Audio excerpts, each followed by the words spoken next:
Hi everyone, my name's Doug and I'm a friend of Adam's. We've been friends for a long time.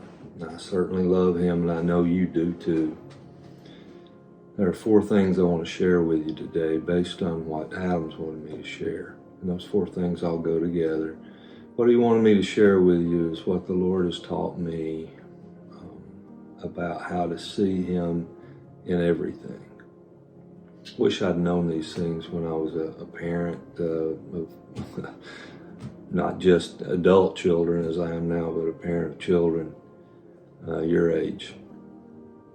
And I certainly wish I'd been able to attend something like you're attending, where you're learning how to be disciples so you can disciple your children in the way that the Lord would have you to do it. There's 4 non-negotiables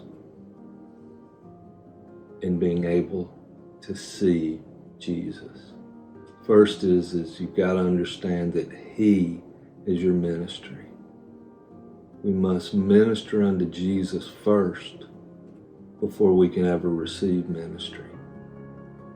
How do we do that? Jesus says, number 1, to go into your inner room and to shut the door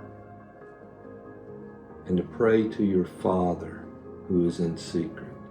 Jesus is telling us to go into the secret place. Now, I know you're busy. I know you've got a lot going in the mornings. I do too. A lot of folks do.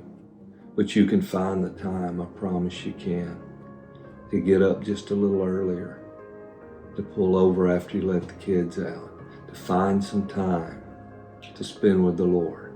Number 2, as you open up the scriptures as I did, as you begin to look through the scriptures when you're in the secret place and you study those scriptures, you're going to see over and over again, He's going to tell you, He's going to say, seek me. You've been seeking everything else and it hasn't worked.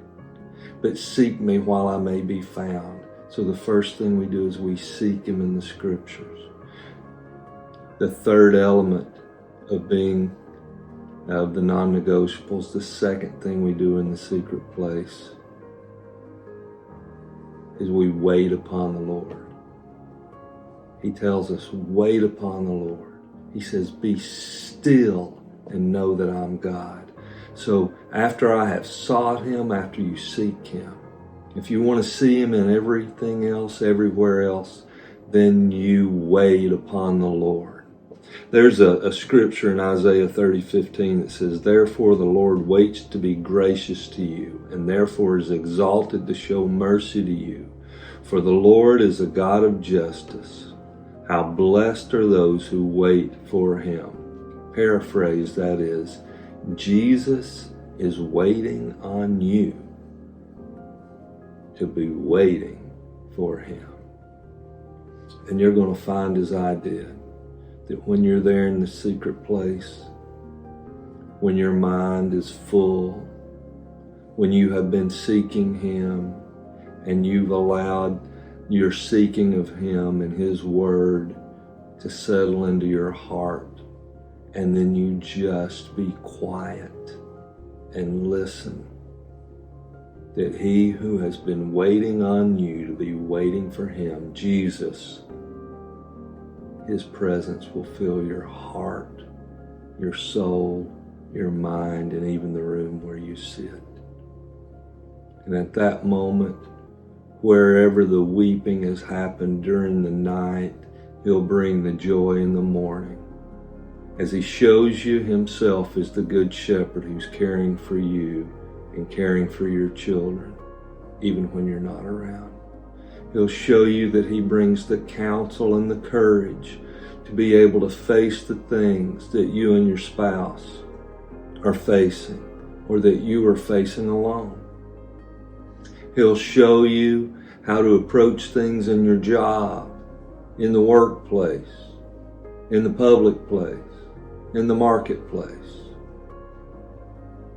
He'll show you how to reconcile differences. He'll show you that as the great physician. He'll show you that as the healer. He'll show you that as the provider. He'll show you that as the one who fights for you. He'll show you that as the King of glory. He'll show you that as the Lord strong and mighty. there in the secret place. And I promise you, when you spend time in the secret place, it will change what happens in the private place of your home. When you spend time with him in the secret place, you'll be able to see him in ways you never saw him before in the public place. Seek him while he may be found. He's simply waiting for you to be waiting for him. Blessings on all you're doing.